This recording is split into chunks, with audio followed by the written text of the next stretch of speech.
National Weather Service in Lincoln has issued a tornado warning for southeastern Woodford County in central Illinois, northwestern McLean County in central Illinois, until 9:15 p.m. At 8:38 p.m., a severe thunderstorm capable of producing a tornado was located near Carlock, or 7 miles southeast of Eureka, moving northeast at 35 miles per hour. Hazard: tornado. Source: radar indicated rotation. Impact: flying debris will be dangerous to those caught without shelter. Mobile homes will be damaged or destroyed. Damage to roof, windows, and vehicles will occur. Tree damage is likely.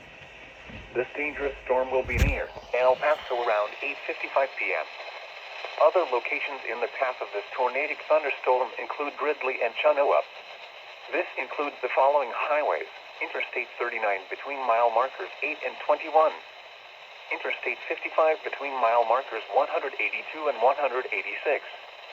Interstate 74 between mile markers 116 and 118. Take cover now.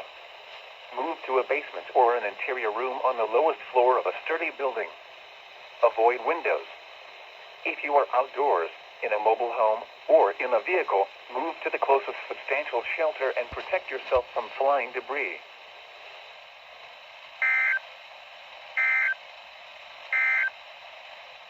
This is NOAA's Weather Radio.